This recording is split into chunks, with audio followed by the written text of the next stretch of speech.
ये डिक्टेशन आपको prime steno की तरफ से दी जा रही है। डिक्टेशन स्टार्ट होगी 5 सेकंड में, बहुत ध्यान से लिखिएगा। स्टार्ट। यह स्वागता योग्य है कि इंटरपोल की नई व्यवस्था के तहत यह जानने में आसानी होगी कि विदेश भागे आर्थिक अपराधियों ने कहाँ कितना धन छिपा रखा है। लेकिन प्रश्न यह है कि क्या अवैध तरीके से अर्जित किए गए और विदेश भेजे गए इस काले धन को हासिल करने में भी आसानी होगी। बात तब बनेगी जब इस काले धन को सरलता से हासिल करने की भी राह खुले और साथ ही संबंधित आर्थिक अपराधी को देश भी लाया जा सके। आर्थिक अपराधियों की ओर से विदेश में जमा किए गए धन का पता लगाने के लिए इंटरपोल ने सिल्वर नोटिस जारी करने की जो नई मुहिम शुरू की है उसमें भारत भी भागीदार है। यह अच्छा है कि इंटरपोल ने पहला सिल्वर नोटिस जारी कर दिया, लेकिन यह ध्यान रहे कि शराब कारोबारी विजय माल्या और हीरा व्यापारी नीरव मोदी को अब तक भारत नहीं लाया जा सका है। यही स्थिति नीरव मोदी के सहयोगी मेहुल चौकसी की भी है।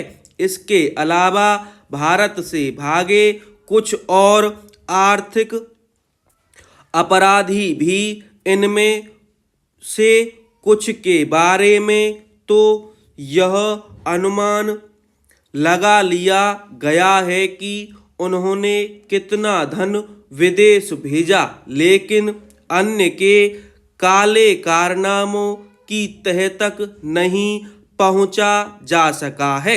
जिस तरह भारत अपने आर्थिक अपराधियों के खिलाफ ठोस कार्यवाही करने में समर्थ नहीं हो पा रहा है, उसी तरह अन्य देश भी। इसका कारण यह है कि इंटरपोल के हस्तक्षेप के बाद भी अनेक देश अपने यहाँ रह रहे दूसरे देश के आर्थिक अपराधियों को प्रत्यर्पित करने में आनाकानी करते हैं। दुर्भाग्य से इनमें पश्चिमी देश भी हैं।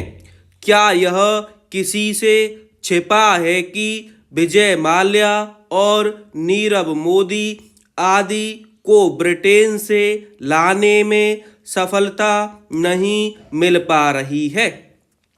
इससे संतुष्ट नहीं हुआ जा सकता कि विश्व के प्रमुख देश आर्थिक अपराध से निपटने की हामी तो भरते रहते हैं, क्योंकि जब ऐसा करने की बारी आती है तो वे अपेक्षित सहयोग देने से इनकार करते हैं। इसकी भी अनदेखी नहीं की जा सकती कि काला धन जमा करने की दृष्टि से सुरक्षित माने जाने वाले देश भी आर्थिक अपराधियों के प्रति कुल मिलाकर नरम रवैया ही अपनाए हुए हैं। इसी कारण भारत और अन्य देशों का काला धन वापस लाने का अभियान सफल नहीं हो पा रहा है। इसका प्रमाण यह है कि इंटरपोल ही यह कह रहा है कि आर्थिक अपराधियों की ओर से दूसरे देशों में जमा की गई अधिकांश संपत्ति बरामद नहीं की जा सकी है। समस्या केवल यह नहीं कि प्रमुख देश दूसरे देशों से भागकर आए आर्थिक अपराधियों का प्रत्यर्पण नहीं करते। समस्या यह भी है कि वे अपने साथ साथ आतंकियों को सौंपने के मामले में भी सकारात्मक रवैये का परिचय नहीं देते।